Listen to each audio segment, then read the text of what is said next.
There is a quiet thing happening inside many of us, a slow, almost invisible numbing that steals the sharpness of inner sight. Call it a silence, a dulling, a kind of poison that moves not with drama but through accumulation, noise, habit, story, and omission. The phrase sounds dramatic, but hold it as a possibility to be tested in your own body. Breathe with me for a moment and notice whether that sentence lands as a thought or as something you can feel.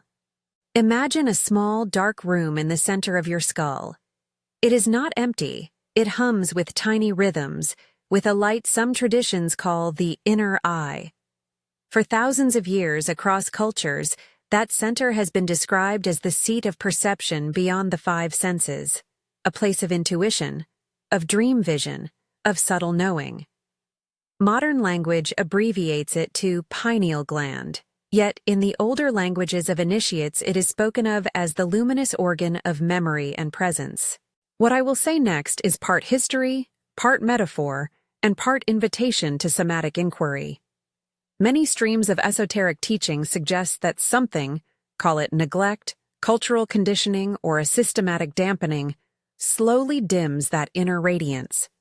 We can name that dampening the silent poison of the pineal gland, keeping in mind that when we touch on biology, this is an experiential, controversial claim and not medical advice.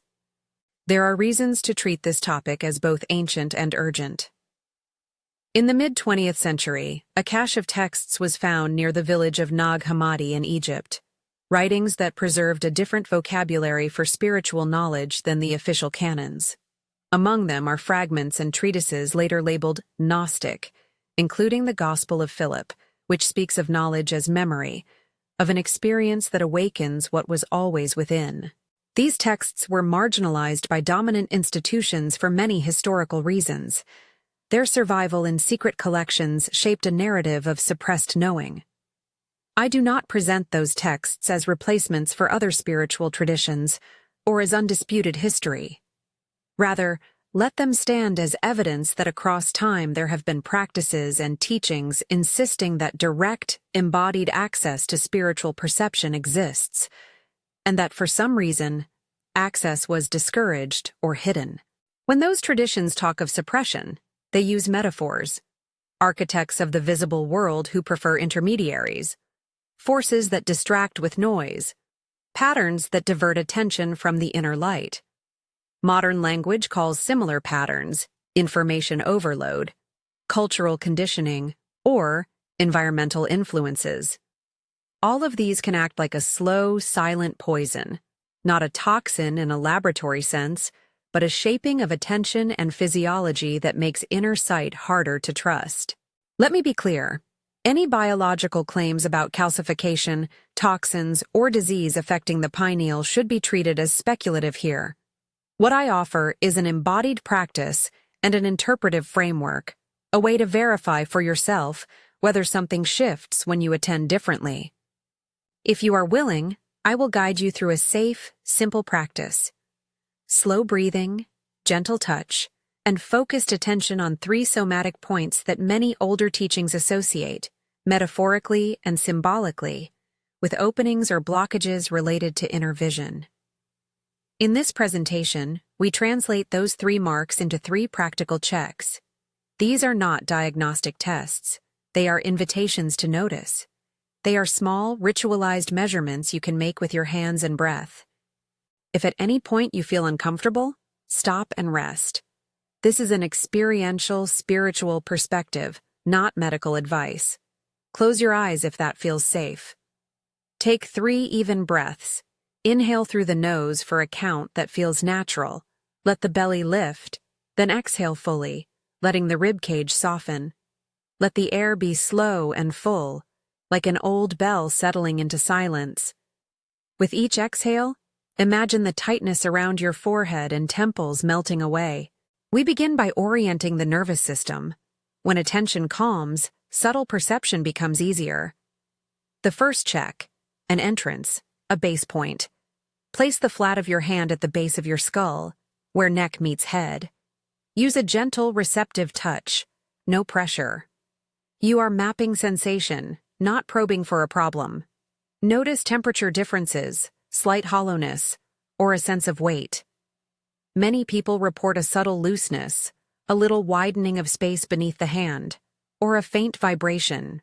Others feel nothing at all, and that is an honest report too. Hold your hand there for 3 slow breaths. On the first breath, breathe into the area under your hand. On the second, imagine the breath circulating up toward the center of the head. On the third, stay attentive to any small changes. If you sense a tightness or a dullness under your hand, name it to yourself. I notice contraction. If you notice warmth, say quietly, I feel warmth here. Naming is not analysis. It is the first act of clearing. After the third breath, remove your hand and let the back of your neck rest into the cushion of the chair or the air. Remember, some will notice a difference immediately. For others, it will take practice. If this resonated at all, pause now and type the word recognition in the comments below. That will let you know you felt something and want to track it further. The second check, mapping the lateral channel of perception. Extend your non-dominant hand out before you, palm lightly up. Gently trace the outer edge of that hand, from the base of the pinky toward the wrist. Some esoteric traditions read lines on the hand as symbolic tracks of life force. Here we are not predicting destiny, but paying attention to the texture under your fingertips. As you trace, notice any raised areas, tiny ridges, or a coolness-warmth contrast along the lateral side. Bring 3 slow breaths to the hand, and imagine a subtle line of light running from that lateral edge toward the inner eye at the center of the skull. Many people say that touching this channel brings an opening sensation, a loosening in the jaw, a sigh down the neck, a slight expansion behind the eyes. Others may feel no immediate change. The absence of sensation is a valid observation and part of the data. After your tracing, rest the hand across the heart or in your lap. If you felt anything unusual during the tracing, a pulse, a shiver, a release, simply note it. I noticed a shift in my hand. Don't explain it yet. Keep observation as the primary activity. If you have already commented recognition after the first check, you may add a short note describing this second sensation. Small, simple reports build a pattern. The third check, center of command, the sternum. Place the pads of your fingers at the center of your chest, on the sternum. Press with the lightest pressure that is comfortable, keeping breath easy and even. Here, the instruction is the gentlest touch and the quietest listening. Many people describe this place as a seat of authority in the body, the area that modulates courage, voice, and presence. As you rest your fingers, breathe into the chest and imagine the breath moving behind the sternum toward the small room in the middle of your head. Some will feel warmth, a gentle pulse, or a calming release. Some will notice little at first. If you feel a constriction here, a hardness, an ache, a coldness, name it gently. I feel constriction. The naming itself reduces the sense of threat. You are practicing a slow, tender witnessing. These 3 points, base of skull, lateral hand, center chest, are offered as a triad of checkpoints: the foundation, the pathway, and the voice. In older gnosis, similar triads are used to describe how memory and perception move through the body. We translate that language into a personal experiment. Do these touchpoints change your felt sense of inner sight? After you complete the 3 checks, sit quietly for a few breaths with eyes closed, letting the impressions settle. Resist the immediate urge to explain what you felt. The mind will rush in with stories, rationalizations, doubts, quick judgments, eager to classify everything. In the vocabulary of the traditions I referenced, those intrusions are called archontic reactions, patterns of diversion designed to keep attention off the body's direct knowing. Modern life replicates them as cynicism, distraction, or the quick need to intellectualize experience. When these thoughts arrive, treat them as background noise. Observe, there is doubt. Then return to the breath. You may notice a small after effect, a quieting behind the forehead, a sense of space between thoughts, a tiny lift in the chest.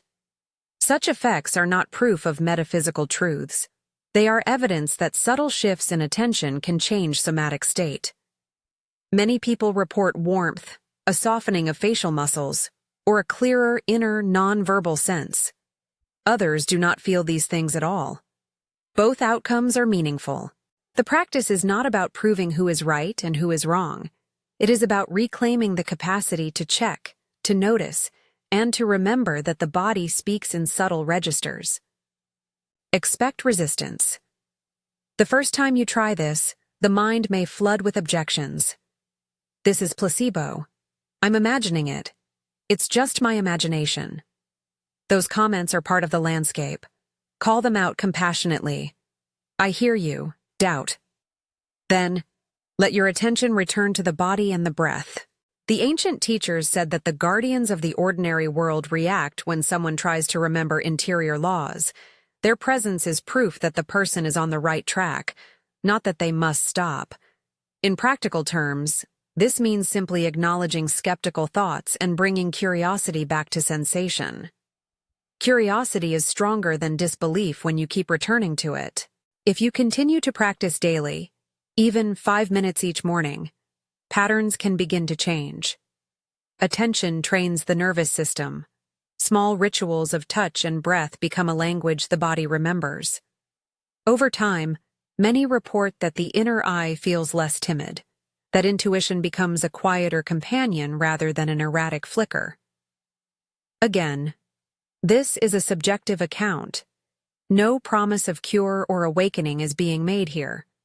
Before we move toward a closing declaration, it helps to place this practice in ethical context. The Gnostic texts were not manuals for personal aggrandizement. They were communities trying to reframe authority and remembrance. The poison we named is not necessarily a targeted conspiracy alone, but a complex of forces. Economic systems that prioritize distraction, educational systems that deprioritize felt knowledge, media that trains reactivity, and lifestyles that fragment attention. Naming these systems is not a call to hostility, but a call to clear sight. When a community awakens to its own interior authority, it is less dependent on intermediaries and more capable of compassionate, responsible action in the world. Now, a short activation to be spoken aloud, a declaration that serves as a boundary and a claim. Speak these words softly, clearly, and in the first person. Say nothing you do not intend. Remember that the language of the declaration is symbolic. It is an act of internal claiming, not a guarantee of supernatural gifts. Please choose the version that resonates most with you. If you prefer a secular tone, use the second option. If you feel called toward the ancient register, say slowly, I remember. My inner eye opens, my sight returns to its origin. I lay claim to the silence within and refuse the dulling that has been placed upon me. If you prefer a neutral, secular phrasing, say, I acknowledge my inner sight. I clear the space within my head and listen. I choose attention over distraction. Both are first-person statements of recognition, designed to be personal and contained. After saying your chosen phrase, rest in quiet for 3 breaths, paying attention to any subtle shifts. This declaration is not a magic formula. It is a ritualized orientation, a way to anchor intention in the body. Ritual matters because attention without structure tends to scatter. By speaking in the first person, you enact a small sovereignty. You are identifying, with words and touch, that you belong to your own interior authority. That particular kind of claim has consequences. It trains your nervous system to notice intrusions and to return to center. If you practiced the checks and felt something, a warmth, a release, a new quiet, consider returning to this sequence for a week.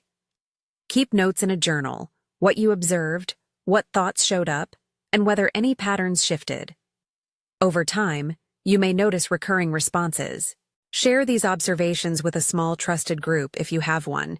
Communities that practice together often hold each other accountable and compassionate. A few cautions and clarifications before we close. This work is intentionally non-medical. If you are experiencing neurological symptoms, persistent headaches, visual disturbances, or any concerning physical signs, seek professional medical evaluation. This exploration is complementary to care, not a replacement. Also, do not interpret the 3 somatic markers as definitive evidence of spiritual status. They are checkpoints for personal attention, not tests of spiritual worth. Finally, be mindful of the stories you tell about what you feel. The aim is curiosity and integrity, not theatrical proclamation. If you are feeling moved by this practice, there is a simple way to keep the thread alive. Come back to these 3 checks each day and notice what repeats, softens, or sharpens. If you felt anything during the first check, type recognition in the comments so we can begin a quiet ledger of experience. That small act of sharing is a way to form a network of remembering, not a club of certainty, but a community of witnesses. We live in a time when much of our attention is rented out to external authorities. The practice I've offered is modest. It restores a practice of interior accountability, tiny gesture by tiny gesture. Over time, those tiny gestures accumulate into a different kind of presence. The language of gnosis calls this anamnesis, a remembering of what the soul already knew. Whether or not you accept the historical narratives behind that word, the phenomenon has a simple psychology. Repetition of attention changes the substrate of feeling. If you would like to go deeper, the next steps are simple and steady rather than dramatic. Keep the breath slow and generous. Repeat the 3 checks at the beginning of your day. Keep a 2-line journal entry. What you felt, and 1 sentence about the quality of your attention. And when doubt rushes in, name it and return to the body. You are not training to be special. You are training to be more present. One last short prayer-like declaration, offered now as a closing act, but again, personal and not prescriptive. You can adapt it to any language you prefer. Say quietly to yourself, I reclaim the quiet of my inner eye. I learn to notice. I live from the center of my being.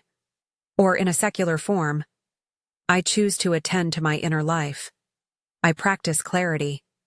I return to breath. This is a beginning, not a proof. If even 1 day of practice brought a small opening, consider that opening important enough to honor. If nothing shifted for you today, honor that too, and return with curiosity rather than judgment. Transformation in this register is often slow and patient. If you felt anything during the first exercise and wish to connect with others, leave the word recognition below. It will help us form a quiet registry of shared noticing. If you want more guided explorations of this kind, safe somatic practices, historical context from the Nag Hammadi collections, and gentle activation sequences, subscribe to follow this series. We will approach each step with care, contextualizing ancient texts while keeping practice grounded in the body. You are not alone in remembering. Others are practicing, noticing, and slowly reclaiming their capacity to perceive. The silent poison I named is not an immutable doom. It is a pattern that attention, ritual, and community can weaken. Return to these small rituals, protect them from sensationalism, and let your own experience be the measure.